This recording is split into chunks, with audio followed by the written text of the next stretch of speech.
Ted Cruz, Senator of Texas, has an issue with the Biden administration, specifically that they want to do something in their budget for climate change. He's trying to rally other Republicans with this memo they're gonna send out, attacking woke climate initiatives in Biden's budget. And I think that is, that's funny regardless, but particularly at a time when 13 people have died in Texas because it is so scorching hot. Specifically for their elected representative to be like, how dare you try to spend a single dollar to stop my constituents from keeling over and dying from the fact that the earth is no longer habitable. Seems like a weird way to spend your time.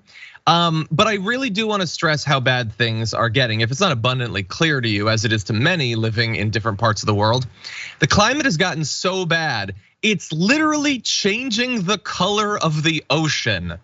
Take a look at this. If you think that parts of the ocean are more green than they used to be, there is now scientific evidence to lead to that. They did a study with satellite imagery, and over 56% of the world's oceans, water has turned greener. Largely because with more carbon dioxide, you get more phytoplankton, which shifts the color to green. And you might think, oh, more life in the ocean, but that's not how that works at all. And this could be devastating for fish populations, which I will remind you are a primary source of protein for at least 1 billion people across the face of the earth.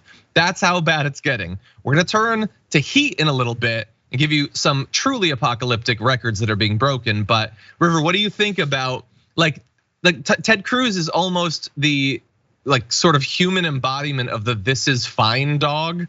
What do you think?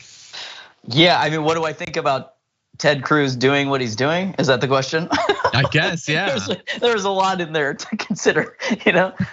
I mean, they just keep banging the same drum, and the issue for me with Texas is it's gerrymandered beyond recognition, and so.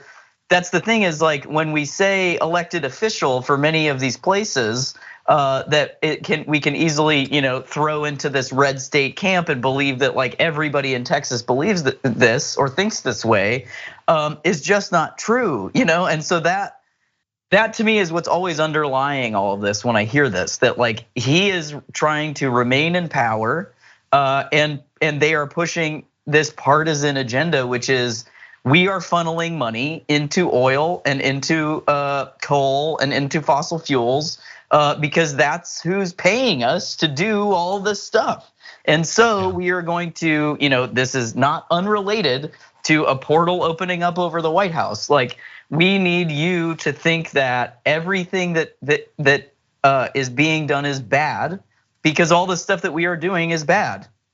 And so if we just distract you with the badness of all this stuff and that climate change isn't real or not valuable or not worthy of thought or consideration, then we can stay where we are. And meanwhile his constituents are dying of freezing to death and heat stroke to death. And I know again many people who live in Texas who do believe that climate change is real. It is a concern, and at the very least, the privatization of power has had drastic detrimental effects on that state and the people of it. And I think that's the most important thing is to continually separate the people of a state from its government, at least in our hearts and our minds, because it is not one. Ted Cruz is not Texas. Texas isn't even a real thing, just like California. It's the place that we made up. So it's how much can we believe that the people of the state disagree? And I think it's a lot, actually. 100%. No, I couldn't agree with you more. That's why I feel like this is worth covering. It's worth reminding people in Texas of who Ted Cruz is and how he does not in fact represent them. And a reminder to them that they have an opportunity over the next year to replace him with someone who might actually care about the fact that so many of them are dying. For more political news breakdowns, interviews, stories of activism, and me trying my hardest to care about the occasional big celebrity news story, subscribe to our YouTube channel at youtube.com/The Damage Report. And you can ring the bell wherever it is so you don't miss anything.